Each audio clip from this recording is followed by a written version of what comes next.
Mayo is the eldest daughter of the Saimori family. Having lost her mother when she was a child, Mayo grew up enduring the cruelty of her stepmother and half-sister and the indifference of her father. However, her life changes when she meets her future husband. This anime is a Cinderella story, but with a different historical Japanese taste. So let's dive in. The story begins with our female protagonist Mayo Saimori reflecting on her horrible upbringing and how a man named Kyoka Kudo changed her views on life. We cut to the past and see her stepsister Kaya ordering Mayo to make her better green tea, after pouring it on her cloth and her head. Mayo leaves the room, while Kaya and her stepmother Kanoko talk poorly of her in front of her father, Shinichi. Later, Mr. Tatsushi arrives to chat with Shinichi while Mayo overhears girls gossiping about his arrival. They believe he's here to discuss a marriage offer. They speculate it's for Kaya and not Mayo, despite both girls being the perfect age for marriage now. Mr. Tatsushi's son Koji finds Mayo, and the two sit somewhere to chat. Koji hands Mayo candy and wishes he could save her from her terrible life. Moreover, Kaya asks Shinichi if he can buy her a new kimono for girls' school. Shinichi promises to buy her multiple kimonos and asks Mayo to be present this week. Mayo falls asleep, wishing her father didn't treat her like a servant. Later, after getting mocked by Kaya for her dirty looks, Mayo spots Koji outdoors while sweeping. Koji says he has important matters to discuss with Shinichi, including his reason for wearing Western-themed clothing. Koji doesn't explain his somber attitude but hands Mayo more sweets to eat and share with the other workers. A woman tells Mayo to visit Shinichi in the parlor. She wishes for a marriage offer from Koji but doesn't want to get her hopes up. She arrives and sees Koji, Kaya, Shinichi, and Kanoko in the room. Shinichi explains he'll let Koji marry into the Saimori family and take over, as Koji will be marrying Kaya, which upsets Mayo. Shinichi tells Mayo she'll marry Kyoka Kudo and will be living elsewhere. Shinichi tells Mayo to gather her items and leave the house because she'll be heading to Kudo's place tomorrow. Koji leaves the room and notices Mayo standing in the rain alone. Later, we cut to a flashback between Koji and his father. His father informs Koji that he'll be marrying Kaya, and he notes he requested Mayo to be Kajushi's wife, which is his eldest son, so she leaves that miserable house. Although Koji isn't thrilled to marry Kaya, his father says he must comply with his demands. Mayo visits her mother's cherry tree, which her stepmother cut down, to calm her thoughts and share her goodbyes. Koji confronts Mayo about the situation, but Mayo tells him it's all bad luck and doesn't resent him for anything. Kaya interrupts their discussion, and Mayo thanks Koji for his support over the years and leaves to pack her things. A maid enters Miyo's room to hand her a kimono, and she tells Mayo that her father wants her to wear it before she departs tomorrow. The woman warns Mayo that Kyoka is a cruel man and every fiancé he had has fled from him. Mayo puts on her kimono, looks at her home, and reflects. She thinks about her mother's passing away, her saddening childhood, and other aspects of life up to this point. Mayo arrives at Kyoka's home and meets the family's servant, Ms. Yuri. But upon looking at Kyoka, she feels her life might be taking a turn for the better. Kyoka explains his household rules to Mayo. Afterward, Yuri shows Mayo to her quarters and tells Mayo that Kyoka is a kind-hearted gentleman despite the rumors.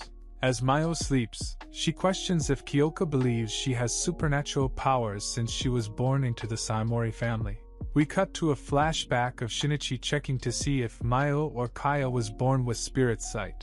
Kaya is frightened of the grotesqueries originating from Shinichi's box. Shinichi congratulates Kaya for seeing spirits, and says she'll possibly obtain supernatural powers one day.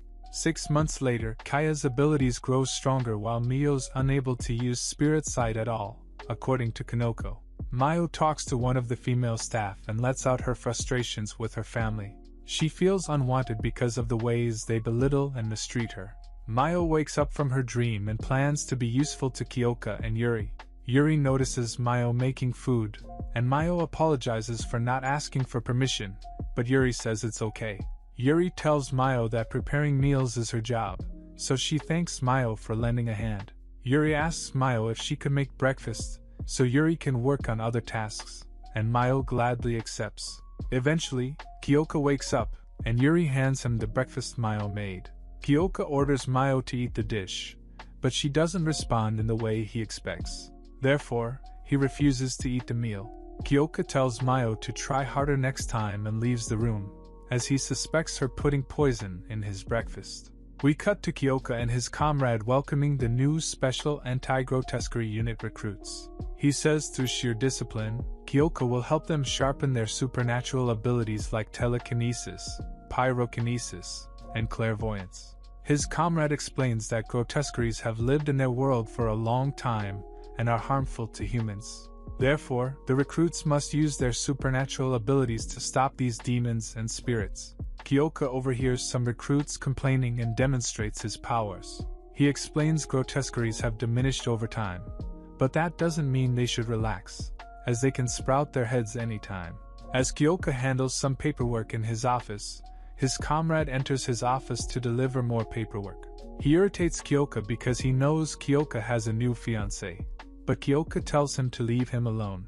He then remembers a discussion he had with Yuri before fleeing to the Special Anti-Grotesquerie headquarters. Yuri defends Mio's dish and tells Kyoka not to think poorly of her. In the present, Kyoka questions Yuri's judgment but lets it go to focus on his work. At the same time, Mio questions if she made the right decision and wonders if she should leave Kyoka's household.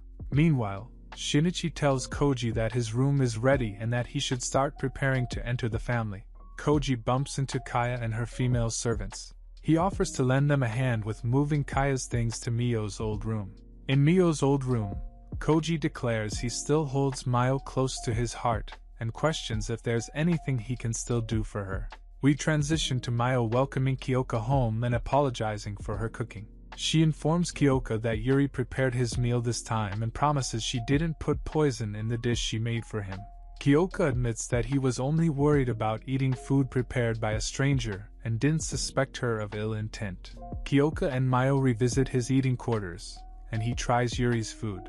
He complains about how cold it tastes, and Mio consistently apologizes. Kyoka tells her to stop apologizing so much and asks her why she didn't make a meal for herself. He wonders why Yuri didn't make her a meal, but Mio says she didn't have an appetite to avoid Kyoka looking down on Yuri in the future. Mio offers to make Kyoka's bath, but he tells her not to worry about it and to stop doing unnecessary things, making Mio feel useless unintentionally.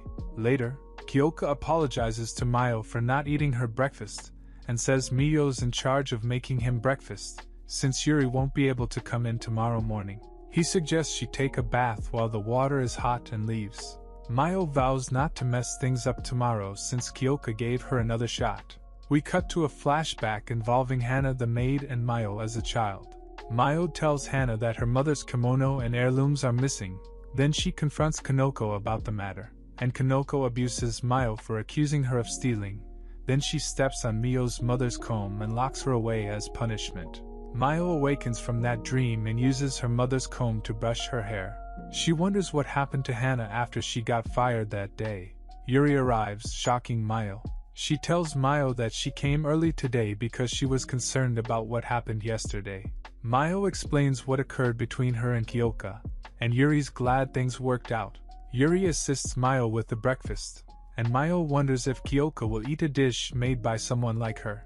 Kyoka compliments Mio on her cooking, resulting in her being driven to tears and apologizing again. Kyoka wonders Mio's circumstances and why she wears rugged clothing and acts the way she does, despite coming from a prominent family. Kyoka plans to look into the Saimori family and wants Yuri to keep a watchful eye on Mio, and Yuri says Mio won't like him if he doesn't express his feelings. Kyoka confirms his former spouses were after his wealth and status, so he doesn't mind if Mio doesn't like him. Meanwhile, Koji's father yells at Shinichi for not fulfilling his deal regarding Mio, revealing that Mio was supposed to be given to the Tatsushi family and not to be sent to Kudo's place. The next day, Kyoka requests Mio to accompany him on a trip through town this weekend. Although she's hesitant to go, Kyoka urges her to abandon her duties for the time being. The weekend arrives, and Yuri helps Mio prepare for her first date with Kyoka. Then Kyoka and Mio visit Kyoka's workplace first to park his car. We learn his special anti-grotesquerie unit comrade's name is Godo, and after sending Goto away for being annoying toward him and Mayo, Kyoka takes Mayo shopping in town. He reminds Mayo to act normal and not to think of herself as an inconvenience. We cut to Mr. Tatsushi speaking with Shinji about his decision to give Mayo to the Kudo family, since he asked him to let her marry his eldest son.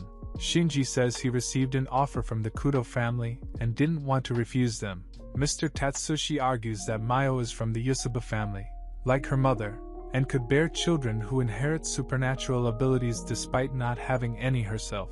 Mr. Tatsushi reminds Shinji that her family's powers are exceptional. Allowing the Kudo family to become stronger would put their positions in danger. Shinji says when Kyoka realizes Mayo doesn't have powers, he'll likely want to get rid of her. He says Mr. Tatsushi can bring her into his family if that happens. Shinji admits the Saimori family won't get involved with Mayo anymore since they've abandoned her. He outright says he doesn't care if she lives or dies, and Mr. Tatsushi vows to bring Mayo into his family. At the same time, one of the Saimori family's workers informs Kaya about Shinji's discussion about Mayo with Mr. Tatsushi. Kaya is annoyed that he's talking about Mayo as Koji asks her if he'd like to go shopping with her. Kaya complies, despite knowing Koji still has feelings for Mayo. Kyoka and Mayo visit Suzushimaya Kimono's shop, and says his family has been their most loyal customers. One of the workers pulls Kyoka aside so he can retrieve some fabric he ordered.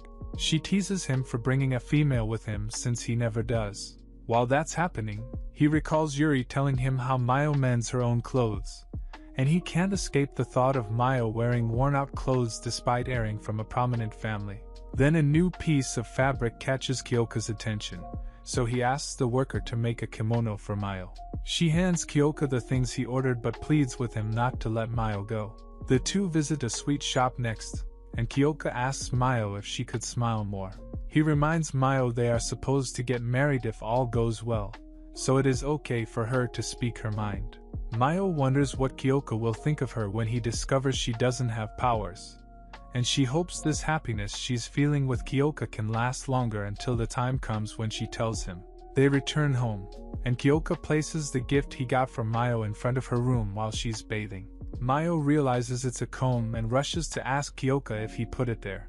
In a flashback, we learn that presenting women with a comb is a marriage proposal, according to Yuri. However, Kyoka says it doesn't mean anything as he just wanted to get Mayo something. Mayo thanks Kyoka for the gift and promises to treasure it. Next, we arrive at the Special Anti-Grotesquerie Unit HQ, where someone presents Kyoka with intel about the Saimori family. We learn Shinichi's family arranged for him to get married to Miyo's mother, Sumi Saimori. The man confirms Mayo doesn't have supernatural abilities, unlike her stepsister Kaya. Furthermore, he reveals Sumi heirs from the Yusuba family, which shocks Kyoka. Apparently, this family is rare, considering they have the power to interfere with human brains. The investigator doesn't know how she entered the Saimori family. As he questions why he's not acting like himself, a group of invisible Shikigami flies near him. Kyoka senses their presence and burns them with his powers, wondering who sent them to spy on him. And that's the end of the video. Please tell me your opinion and like the video. Take care, and stay tuned for more videos.